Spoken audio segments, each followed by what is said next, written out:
Assalamualaikum warahmatullahi wabarakatuh. Saya Gina Mafira dengan NPM 2305106096. Di sini saya ingin mewawancarai Pak Rizkina selaku pemilik usaha ayam kampung unggulan di Aceh Besar. Atas kunjungannya ke kandang Rizkina Farm. Jadi motivasi awal itu kita ingin menjadi supplier ayam kampung yang kira-kira yang kami supply itu setiap hari ada. Selama ini ayam kampung yang ada di pasar-pasar itu biasanya berasal dari warga-warga setempat, dan kalau untuk skala besar saya rasa untuk di pasar itu belum bisa ya. Misalnya kayak kebutuhan rumah makan. Kebutuhan rumah makan kalau misalnya dengan bobot yang kita tentukan di angka yang misalnya kalau kita di sini 7 on gitu untuk rumah makan, misalnya contohnya kayak pramugari. Jadi kita buka kandang ini yang pertama adalah untuk supaya warga-warga di sekitar kita ini semua bisa merasakan ayam kampung dengan harga yang terjangkau gitu. Kalau di Lambaru ini kan perbedaan harganya lumayan sih gitu. Mulanya 2023 ya, 2023 sekitaran bulan 4 sampai sekarang. Yang dari awal kita cuma coba ternak 100 ekor, terus kami jadikan indukan, dan setelah indukan lalu kami membeli mesin penetas, dan di situ kami mulai menetaskan, dan sampai sekarang alhamdulillah per minggunya kita masuk DOC 200 ekor per 1 minggu. Kalau untuk pakan ternaknya sendiri itu dibuat sendiri atau beli? Untuk saat ini masih menggunakan pakan komersil. Belum ada campuran, yang belum pernah buat sih. Karena kita sebagai peternak ini mencari aman. Dan kalau memang ada yang pakan lebih murah pun, saya juga pengen juga mencoba. Cuman karena tadi kita kan ya kami lebih cari aman lah gitu. Untuk ayam kampung unggulan ini sendiri udah dipasarkan kemana saja, Pak? Alhamdulillah awal mulanya kita masih memasarkan ke pasar-pasar tradisional, dan juga ada beberapa agen. Dan untuk sekarang kita sudah mengeluarkan sebuah produk ayam kampung yang siap dimasak gitu, yang selalu ada, dan semacam frozen food gitu. Dan pemasarannya alhamdulillah udah, kalau kita di Aceh ini udah sampai Nagan Raya, Luk Semawe, Sabang, ya, dan sekitaran sini lah. Ayam sendiri itu mulai dari harga berapa, Pak? Kita jual harga, kalau hidup kita jual dia harga 35. Nah, kalau misalnya yang sudah siap dimasak itu harga 40 kalau sekitaran sini. Kalau misalnya keluar daerah baru ada penambahan untuk biaya packing. Di situ meliputi es batu, styrofoam, segala macam lah. Jadi bagaimana Bapak menjaga peternakan ini sehingga bau dari kandang ini tidak menyebar ke pemukiman warga sekitar? Iya. Untuk kami mencegah bau kandang ini, yang pertama kita harus menjaga sekam alas kandang, liter kandang ya. Liter kandang ini diusahakan selalu dia dalam keadaan kering.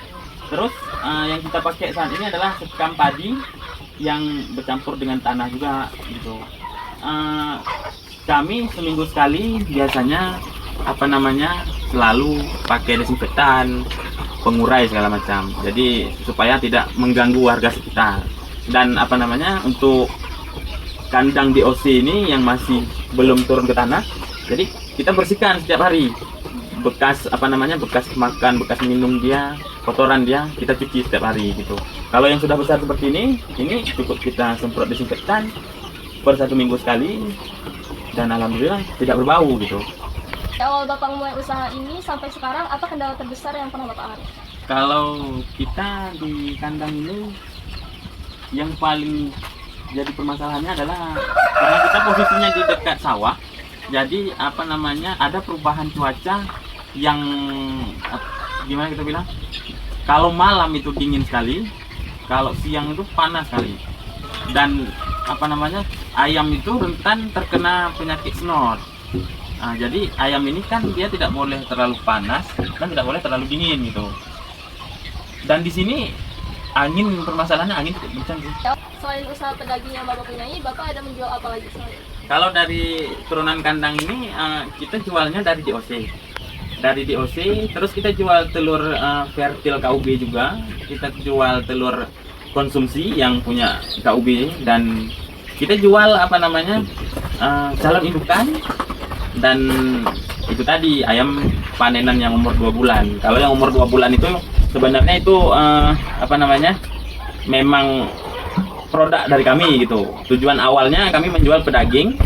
Setelah kami menjalani usaha ini, kami bisa menghasilkan DOC, menghasilkan telur fertil dan calon indukan gitu. Sesuai pesanan, ada yang pesan nanti indukan apa namanya? Indukan KUB.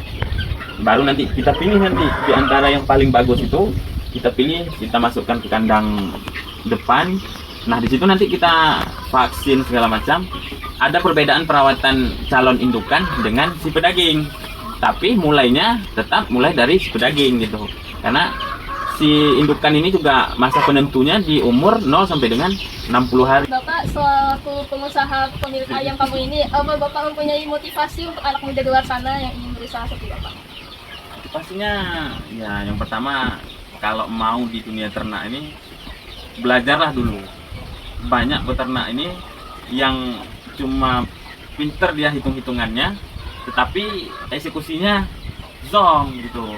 Jadi kalau menurut saya untuk anak-anak muda ini, kalau mau di peternakan ayam, kalau menurut saya lebih bagus peternakan ayam KUB, karena kita memiliki waktu jual yang panjang. Artinya gini, kita bisa menjual ayam KUB ini di umur 2 bulan dan di umur 3 bulan masih laku, dan bahkan sampai umur 6 bulan sebagai calon indukan. Ada peternakan contohnya ayam pejantan. Ayam pejantan itu maksimal pemeliharaannya adalah 2 bulan. Ketika 2 bulan kita belum bisa menjual, maka sudah dinyatakan itu rugi. Karena ayam pejantan ini apa namanya bobot yang dipakai hanya sampai 1 kilo gitu. Jadi kalau menurut saya untuk anak-anak muda, coba pelihara ayam KUB ini untuk apa namanya, untuk penghasilan sampingan gitu ya. Nah, karena kita di Aceh ini alhamdulillah peminatnya banyak gitu. Terima kasih kepada Bapak Rizky yang telah meluangkan waktunya untuk diwawancari tentang ayam kampung ini. Maksimal. Ya, sama-sama.